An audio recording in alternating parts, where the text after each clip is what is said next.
Game season series. Final score, once again, 129-93. The Nuggets all the way. For Vic Lombardi, Scott Hastings, I'm Chris Marlowe. Good night.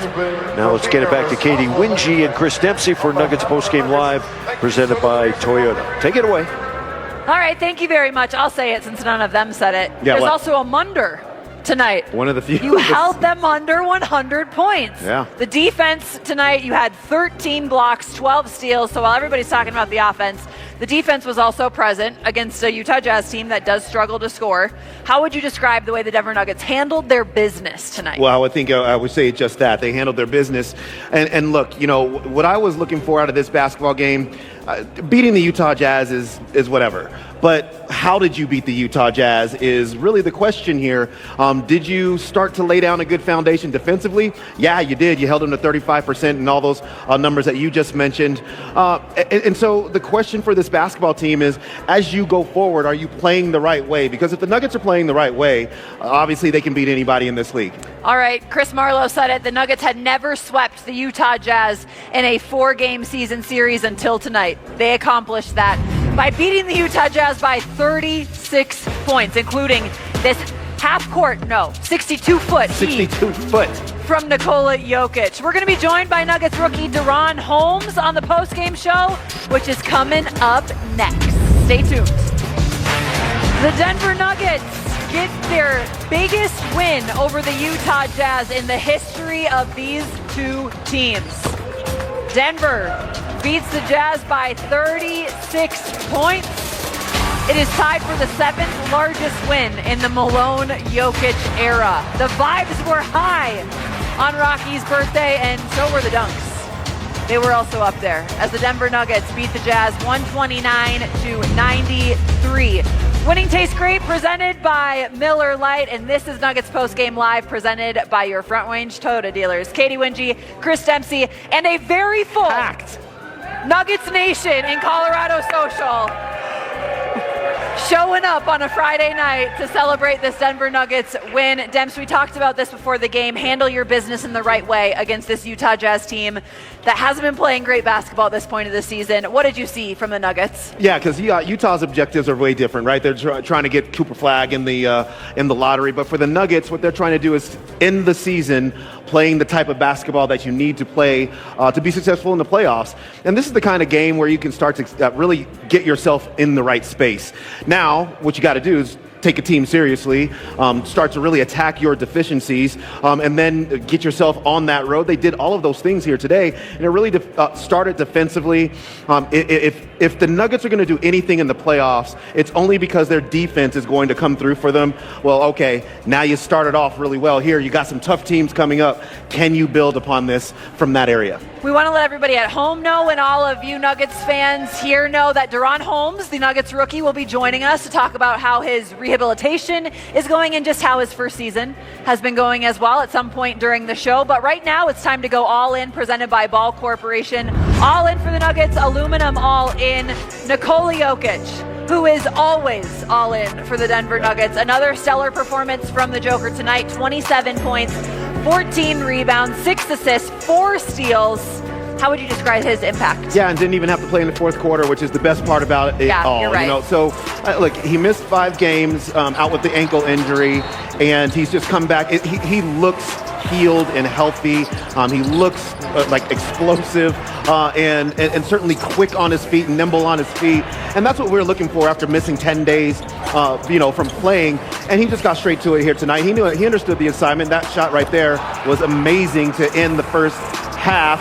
Seems like he's making one of those a month. It's kind of how it looks. But Nikola Jokic, this is what the Nuggets need out of him. He was quite clearly hurting, going into the injury, just not himself. He looks like himself now, and because he does, the Nuggets will benefit from that. Let's talk about the shot. The shot heard around the world already. Nikola Jokic and the heave that he had at the half. 62 feet is what they're calling it. Was this not wild? I mean, are we surprised? I cheered so loud. Hands went up. Didn't know what to do with my hands once again. And this is a tribute to Nikola Jokic just giving it a try. Right. You know, that actually, it's a really good point because so many players wouldn't even try this because they don't want the 0 for 1 on their if they miss the shot against their shooting percentage for the night. He just tries them all, but he's making them as well. Okay. Sorcery. Yeah. He went full Euro step. Yeah, he did. Euro step into a full court shot. Oh, no, he's got more of that. He's got more of this for the Lakers. Yeah, what are we talking about? Yeah, he's got more of that for the Lakers. Say There's no that doubt he's not about saving something even better. Jokic rules because it kind of seems like he got good at basketball on accident. Yeah, he just is. It wasn't on accident. Let me just correct that right away. It was very much on purpose. A night after Josh Giddey did the same thing to beat the Lakers, Jokic does it here tonight. You know, the thing about Nikola Jokic is he's such a great shot maker. Just from basically dunk all the way to 66 feet or whatever it is. He can make shots from everywhere on the court. He's just a really rare breed of player. It's fun that you mentioned 66 feet because remember he had another shot earlier this season. That. Here's a flashback for you. I remember asking him about this shot after this game. And what did he tell me? I knew it was going in. It looked like it was good from the minute it left his hands in this game. I mean, he's just... he's a total unicorn is what he is. He's a total unicorn. You know, it's the ability.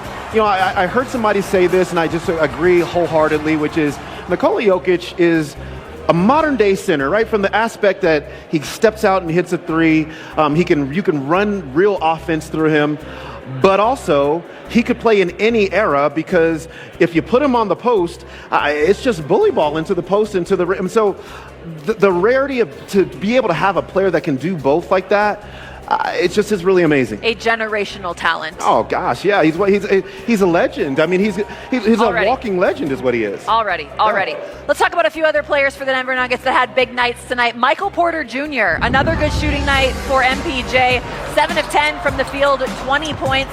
Felt like he was very energetic, Dems, very active. How did you see him find his spots? Yeah, I mean, this is what he's been doing, I think, for the entirety of the season. I know there have been some games where he hasn't hit the threes the way we were used to seeing him, but now this is the second straight game where he has. And it's not just threes with Michael Porter Jr. You see that pass there to DeAndre Jordan, but his ability to get to the rim, he's running the court, he's blocking shots tonight, he's blocking shots. I just think that Michael Porter Jr.'s season this year has been his best. You know, it's been his most well-rounded from an offensive standpoint. He's popping in some playmaking as well.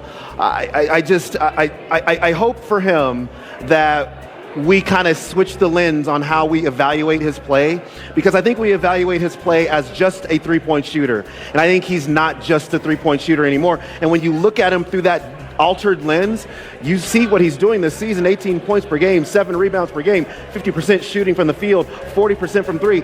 If you just blind resumed that, you'd go, I'm taking that player every single time. So his season has been really well done. Another player that had a good game tonight for the Nuggets, Christian Braun, who also had a good game against the Milwaukee Bucks. Remember, no Jamal Murray in this game, so how do you allocate those shots?